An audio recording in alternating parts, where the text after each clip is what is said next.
Mkugezaako okuwalirira okubikkirira ensobi emu oyinza okunzika ng'okoleddemu ensobi endala 100. Akati nakisuyizula kyoliko. Otunoonya ffenna, otuzuukusa ffenna gye tuli gye tubadde twebakidde. Naye ndowooza otunoonya naye oyinza obutatufuna ku mulundi guno. Oyinza obutatufuna nnyo.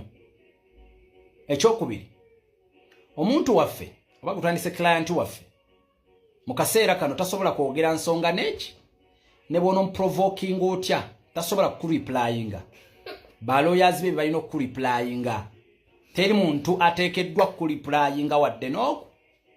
Balawyers be bateekeddwa kureplyinga. Ate nabo kye sisuubira nti banaavayo bakwanukule because ensonga ziri mu court. Naye kwewuunya gwe omuntu eyatwala omusango mu court okubanga ate gwano mu kaseera kano era nga gwo kyatambula mu ba YouTubers. Obusungu leero bwozze nabwo ku ewa Zubeda nga bungi. Olowooza bannamawulire abo bakwagaliza.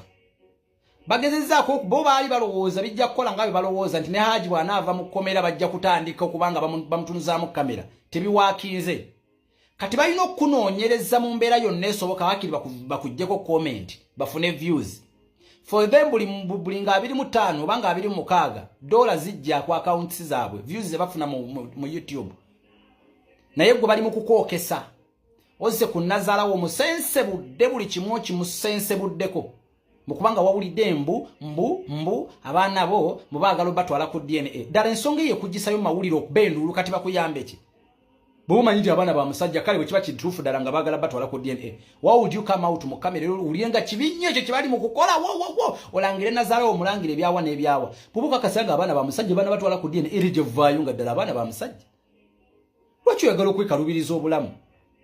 Nze no singa nze nkuwabula mukwano gwange munasandi kukanyiza na kujja mawulire. Ku Kazito nawe kwoli kukumbeera ensengeri gye kutunuuliddemu wandibadde tukyetagana kujja kuprovinga nsi na bukambwe obwo kwagala oweebu kati omusajja wamuvuddeko kati oli ku Nazala wo muweebude n'omuvumya kyotamuvumya nga tekiriiyo. Kino nno mukwano gwange tekiraga buzira wala kyongera ddala tulaga mukazi ky'omutuufu omusajja gwe yalina mu maka. Kati va kubira ebyobugole kati tutandise ke batandise okunyiiza kati ng'ovaayo na busungu tuli mu kufuna omuntu omutuufu ow'omunda annyonnyole ekifaananyi kye tulaba kungulu. Oli mukoocha eyasooka okuleeta mu interview yakwokesa ekyo naawe n'okimanya. Kati ate essaawa zino bakukomezaawo mu mawulire naye ng'okimanyi nti akulese olwaliro akukyaziza. Emisango bwe gyatabuka yasooka kubeera ku luddalo n'akudduka oyo Zubeda. Era omusango gugenza okutuuka okubanga client afuna bail. Nga yakuvaako dda nga bamukuba kukonjera out of camera. Nga bamukubadde bakukonjera out of camera. Nga wadda ku camera ate akyusa bigambo. Kakati ate era gye waddukidde. Bakukeneka. In fact kankwe ekyokulabirako. Bw'oba olowooza kusaaga genda ku interview gy'okoze odde mu comment section. Comment section yokka kooti y'abantu yennyini gwe gy'oddukidde olabe kyekwogerako. Genda mu comment section osomemu kwemu. Kwa kasenti abantu bakooye ebiboozi byo.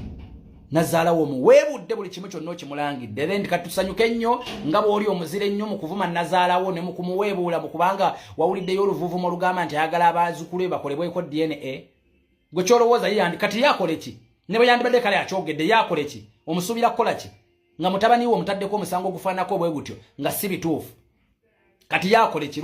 Lwaki tobakkiriza? Lwaki era ojja mu kamera ombewe? Ayina nkubuulira kati oba yabyogedde oba teyabyogedde oba bituufu oba si bituufu era twagala DNA. Ate onaaba oyagala nga bw'ozze mu kamera nabyo ne DNA era zikolebwe mu kamera tujja zikolera mu kamera because laka kye weetaaga. Tetugenda kusirikoza twasirika. Gweno tunoonye ojja tufuna. Ojja kutegeera lwaki woofiisi za umeme ziriko generator. Ziriko standby generator ate nga woofiisi za umeme. Mukwano gwange n'otuprovoke oba ojjidde mu jjiya nnene. Naye sala akaliro. Oyo gwoddukideko tasobola kuyamba wadde.